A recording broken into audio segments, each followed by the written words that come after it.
I was just about to say to Ed, wow, the radar detector has not made a peep in like miles. And right at that moment, we top a hill, and there are like 5 police cars just under a bridge. Blue lights come on behind us.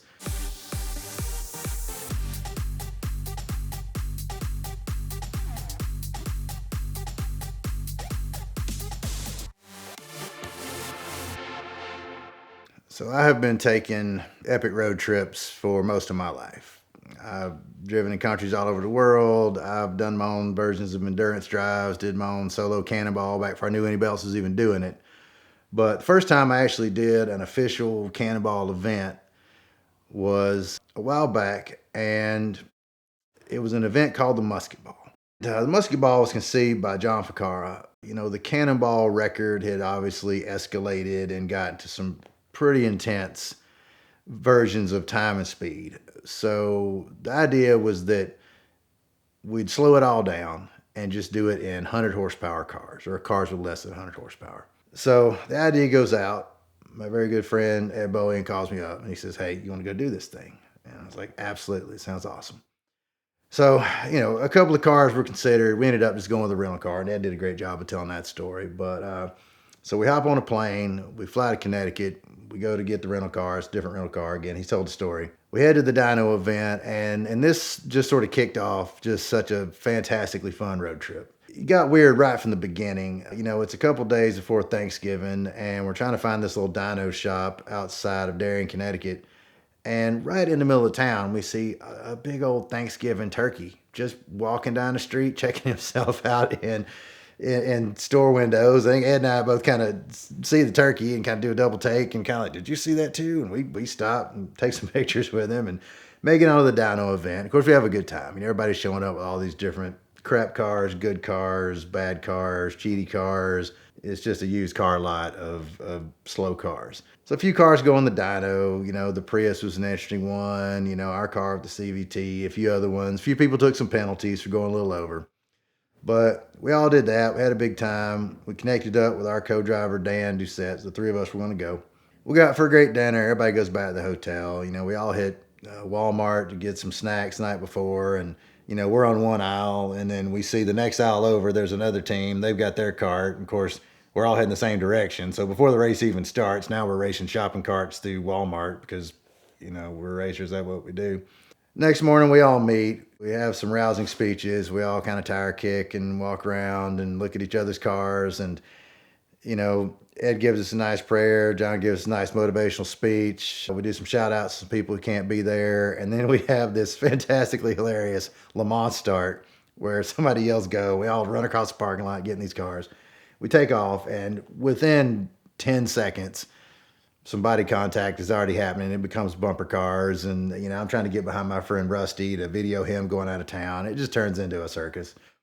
We hop out on the road, and the first 10 miles, everybody's kind of bunched up, but we all start to kind of group up, I guess. There's people who were a little faster in traffic, and they kind of got out in the lead, and some people with the slow cars were just bringing up the rear, and there's some kind of stragglers in the middle. And we'd honestly figured with our 90 horsepower rental car, we were just going to be bringing up the rear with the sweeper, but mysteriously we found ourselves out front. I don't know if I was just driving a little too hard. Ed was doing a great job of spotting. Dan's resting in the back, waiting for his turn to drive. So we kind of get out front right in the beginning and just kept anticipating everybody coming around us. We get into a small group of cars. There's this really cool Citroen XM running with us, a Volvo, a couple other cars. We get through New York, and then we get into Pennsylvania, and it starts snowing.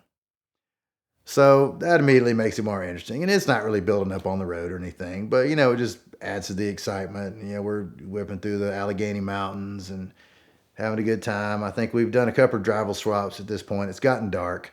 We were running with the Citroen a lot. Now, they had us on top speed and range, having a fuel cell, but we could build speed a little more quickly than they could. We probably maintained speed through traffic better than they did. So they'd pass us, then we'd catch up with them as they were stuck behind a truck. We'd pass them, they'd pass us again. It just happened all the way across the country. But at one point, we were running together, and we'd had to pull off and get some fuel, and it was my turn to drive again. We get back in the car. It takes us, 30, 40, 50 miles to catch up with them, but we see them finally. And we're on a big, long downhill. And, the Citron's a pretty distinctive car, even in the dark and traffic. It's just getting dark. We see them on a downhill. They're almost to an area where the road choked down to one lane. There was a big truck up ahead. So we decide we're going to get a big running head of steam and we're going to blow past them. So we're running down the hill. Now, this little car we had, I won't say what the theoretical top speed was, but we were on it. And there were 3 numbers in it.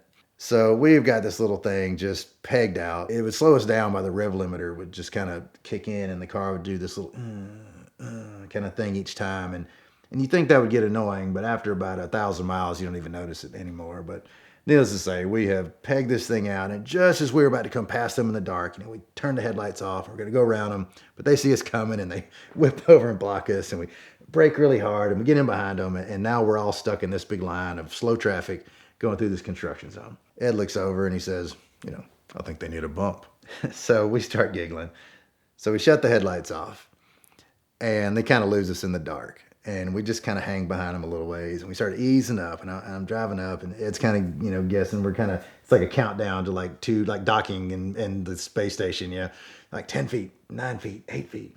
So we come up behind them and we don't even bump them at first. I just ease up behind their bumper and just kind of sat there for a minute. You could kind of feel the wind coming around the 2 cars until it kind of enveloped us into their air bubble. And it's like in Days of Thunder, 2 cars faster than one. So we kind of tuck in, we're drafting them now. And we get right on their bumper and we just kiss them and just sit there. And the 2 cars kind of lock together and they don't even feel it at first.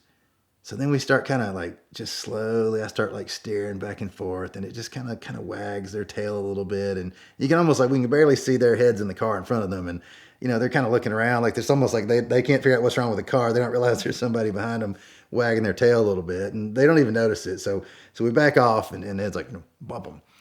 So, gave him a nice little push and just a little thumb. Of course, they look out the back and we kind of bump them a little bit. We back off. And just as we're coming up again, sunroof opens and a big quart bottle of an unknown substance just gets dumped out of the sunroof, just goosh all over our car. And it's kind of gross, but it was just one of those funny moments, So we had a little bum in traffic. And again, we get out of the construction zone and run off again and we get separated, but we continued to trade places with these guys all the way across the country. And it was just such a fun experience. So we're all out there, we've got an app, we can all talk to each other and see each other's little dots. And as we all begin to stretch across the country, you see people dropping out, people are breaking down. We get to a point where the people going the northern route are forking off. Most of us took the southern route. It's kind of a gamble. One's a little shorter, but you might get caught by the weather. The other one's a little longer, but the weather's a little more predictable. So most of us took the southern route because it was just more fun to run with everybody else. We were, I think, in about 4th place, pretty close behind 3rd place, but some friends of ours in 1st place messaged that they got stopped by the police and they had engaged in a disguise in this event and it worked pretty well because the officer bought the disguise and they got let go. But I think after letting them go, I think he probably figured out what was going on. There were a couple of stickers on the car he might have Googled and might have seen some live stream postings from an event earlier in the day. So we're driving along and I'm at the wheel again and Ed's spotting, Dan's in the back asleep. It's the middle of the night in Missouri somewhere. We're driving along and, we're kind of mixing it up with the Citron again and we're kind of door to door with them and both of these cars are pretty much pegged out. And I was literally about to say to Ed, Ed's looking up the road, he's spotting, he's watching ways, he's checking on ramps, all this kind of stuff. I was just about to say to Ed, wow, the radar detector has not made a peep in like miles. And right at that moment, we top a hill and there are like 5 police cars just under a bridge. Blue lights come on behind us. Like they get the Citron, they get us, we take the exit ramp. Everybody gets pulled over. Everybody gets tickets. The police officer had he was almost like the classic police officer look, big guy, bald head, big mustache, real stern guy. And he comes up and I tried to bribe him with some of Ed's beef jerky, but he wasn't having it. And he was honestly pretty cool given the situation, but it was pretty much transactional. It was just like, license, please, I'll be back with your ticket. There was not much opportunity to talk way out of it. We get the ticket. I slow us down a little bit after that. I was kind of a little cautious for 100 miles or so after that. But, Ed's like, hey, text me a picture of your ticket. He sends it to the ticket clinic guys. They ended up working their magic and things all worked out. So that was definitely a fantastic resource there. So we get on down the road. Sun's coming up. We make it to about the Texas, New Mexico line. If you've never seen a sunrise or a sunset in the desert, you got to go see it. It's just amazing. Just these beautiful colors. And, I think I'm taking a rest break at this point, and I'm supposed to be sleeping, but it's just so beautiful watching the sun come out there. I'm just looking out the back window and watching the miles go by. And it was just such a peaceful, magical experience. And, driver changes throughout the day. And, Ed and I are playing games. Like, we'd see a mountain off in the distance and be like, how far away do you think that mountain is? And, 10 miles, 15 miles. And, 40 miles later, we're not appreciably closer to the mountain than we started. And you're not bored, but, you're both just so engaged in the act of driving. Nobody's listening to the radio. We're in it, and we're just soaking up this beautiful country we live in, driving across it. And we stop for gas again. Ed grabs a Cinnabon. He's driving now. I'm spotting. And we get out on the road. We're doing the math, and we're racing with the Citron again. And I think we're in it for fourth place. We do the math, and we realize that we are going to be just like a pint of gas shy of making it to the Portofino. So, we start working on strategies, and Ed comes with this idea. He's like, okay, look, if we keep following them, they're going to go as fast as they can, and we're going to have to stop and fuel. We're not going to be able to catch the time up. Let's pass them, figure out, let them see us get off for gas. They'll think we've got a 10, 15 minute stop now. They're going to back off. We'll have a chance of catching them. So sure enough. So we pass them. If they see us get off for fuel, we just put like a gallon of fuel in the car, get back on the road. They've got probably a 10, 15 mile lead on us at this point. Ed's driving.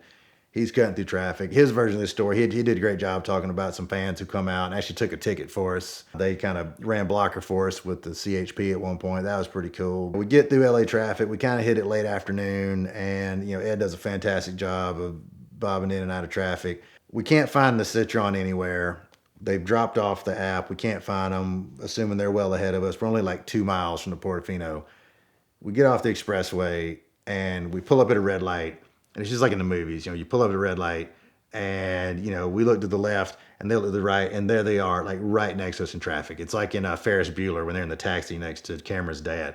Like we look, they look, light turns green, and we take off, and then suddenly it is like gone in 60 seconds. And, according to my Apple Watch, my heart rate never got over 76 the entire run, including a triple-digit speeding ticket, until those last 2 minutes. And I'm normally not a real competitive guy, but after trading a third and fourth place with this car for literally 2,500 miles, it just became a race for the finish. And Ed, bobbing out of traffic, they're bobbing out of traffic. We get to like the last red light, really before to get to the Portofino, and we're running Waze and I think Google Maps. They're running Waze and Apple Maps. Theirs told them to take a right, but Ed's done this enough times. He knew the way to go, and we went straight. They went right. We beat them by like 30 seconds. And it was the most amazing 30 seconds.